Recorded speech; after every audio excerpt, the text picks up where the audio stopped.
Assalamualaikum warahmatullahi wabarakatuh. Saya Mia Oktaviana dari kelas 11 IPA 1 nomor absen 20 akan menjelaskan tentang gangguan pada sistem pencernaan dan upaya pencegahannya. Oke, langsung saja kita simak. Pengertian dasar sistem pencernaan manusia. Bagian ini yaitu proses penghancuran makanan yang terjadi dalam mulut hingga lambung. Selanjutnya adalah proses penyerapan sari-sari makanan yang terjadi di dalam usus. Kemudian proses pengeluaran sisa-sisa makanan melalui anus.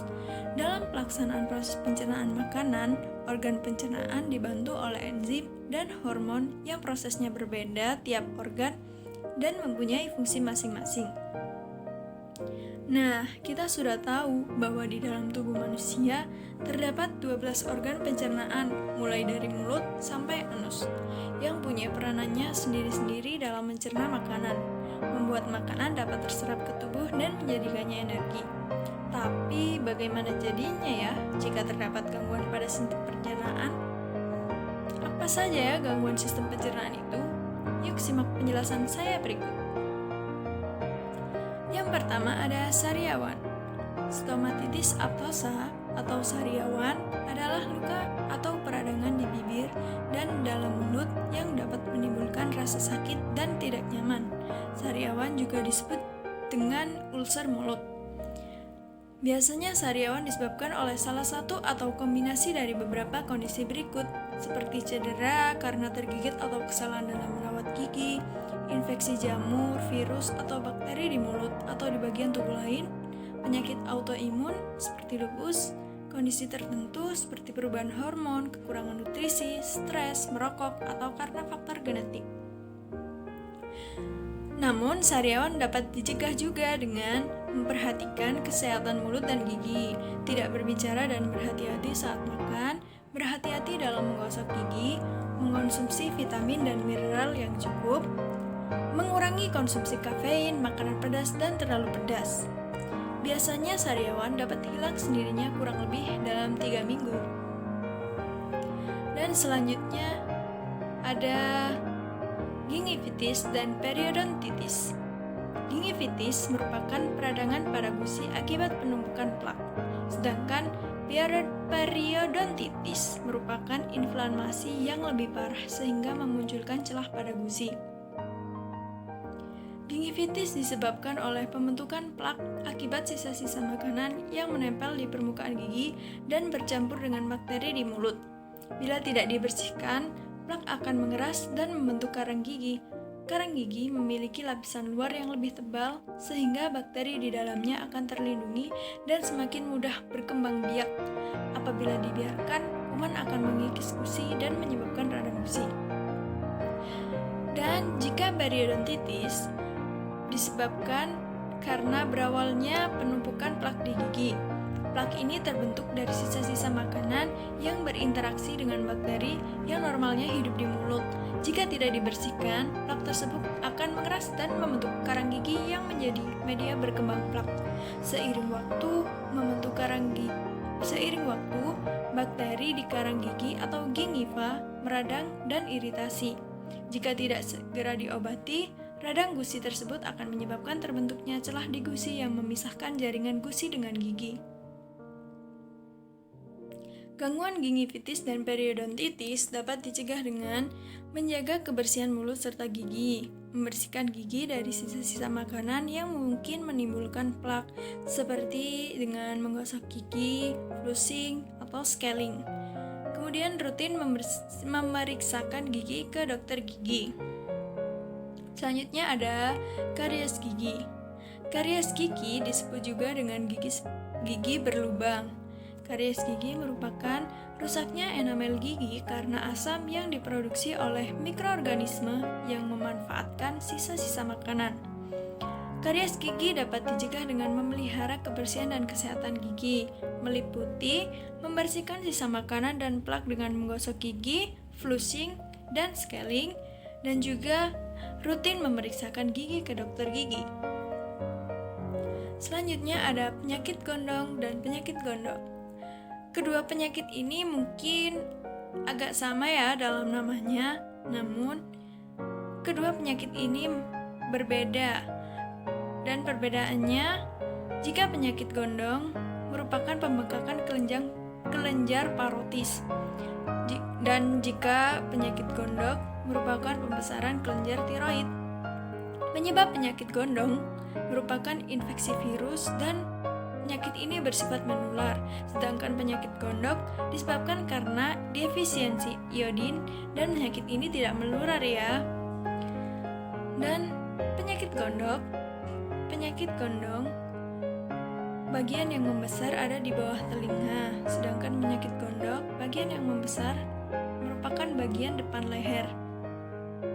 Upaya pencegahannya pun berbeda. Jika penyakit gondong biasanya akan diberi vaksin MMR, sedangkan penyakit gondok cukup dengan asupan iodin yang cukup. Kemudian ada GARD atau Gastroesophageal Reflux Disease. Penyakit ini disebabkan oleh aliran balik atau reflux cairan lambung ke esofagus sehingga melukai dinding esofagus. Penyakit ini ditandai dengan rasa nyeri di ulu hati atau heartburn. Dapat dicegah dengan mengurangi makan makanan pemicu asam lambung tinggi, seperti makanan yang tinggi kafein, pedas, dan berlemak. Kemudian memperhatikan posisi tidur, makan malam yang tidak mendekati waktu tidur, dan rajin berolahraga. Kemudian ada gastritis, merupakan peradangan pada dinding lambung.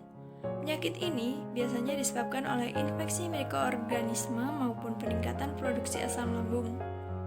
Penyakit ini dapat ditangani dengan pemberian antasida maupun antagonis H2.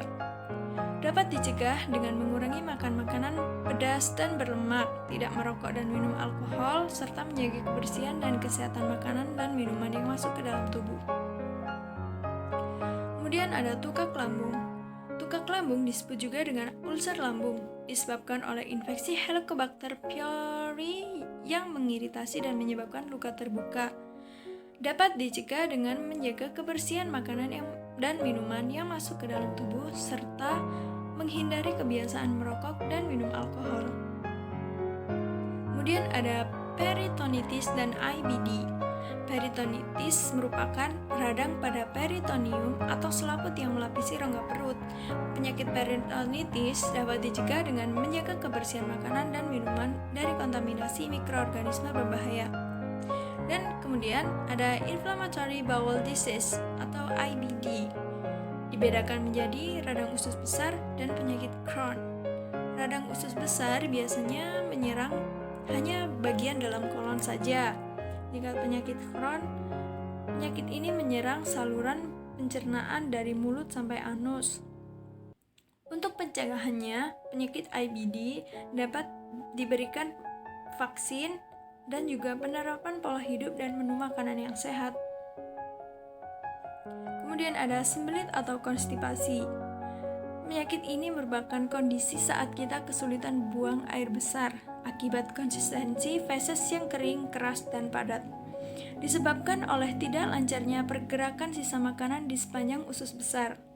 Dapat dicegah dengan konsumsi cukup air putih, perbanyak konsumsi serat, rutin berolahraga, dan menghindari kebiasaan menahan BAB.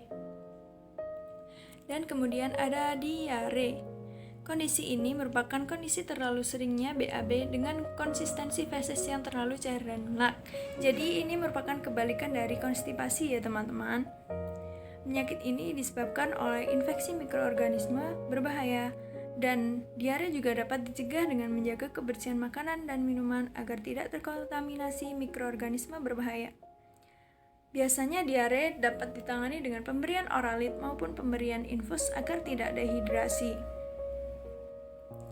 Dan kemudian ada apendisitis. Penyakit apendisitis biasanya disebut juga dengan radang usus buntu. Peradangan pada appendix atau umbai cacing akibat tersangkutnya sisa makanan atau feses. Cara pencegahannya belum diketahui, namun dapat diterapkan diet tinggi serat. Biasanya apendisitis dapat ditangani dengan pengangkatan appendix dan pemberian antibiotik. Dan kemudian ada penyakit celiak. Penyakit ini merupakan penyakit keturunan akibat intoleransi gluten. menyebabkan dinding usus halus diserang oleh sistem imun sehingga villi menjadi menipis dan muncul luka terbuka. Penyakit celiak dapat dicegah dengan diet bebas gluten. Kemudian ada hemoroid atau wasir. Wasir merupakan pembekakan atau pelebaran pembuluh pada bagian bawah rektum atau hemoroid internal dan di sekitar anus atau hemoroid eksternal. Penyakit wasir dapat dicegah dengan memperbanyak konsumsi serat dan air putih, olahraga, menghindari kebiasaan menunda BAB, dan hindari konsumsi kafein serta alkohol. Kemudian ada hepatitis.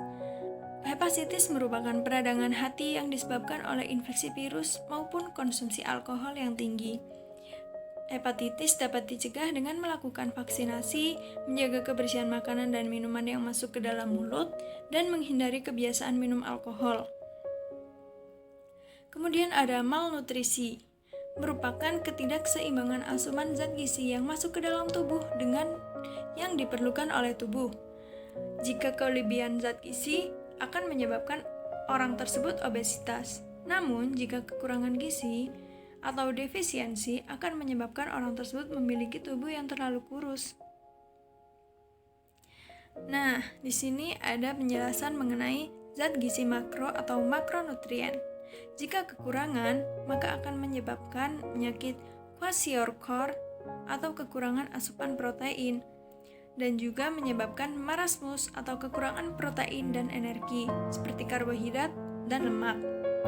Namun, jika kelebihan dapat menyebabkan diabetes, merupakan kelebihan kadar glukosa tubuh, dan jantung koroner yang merupakan tersumbatnya pembuluh koroner yang memberi makan jantung.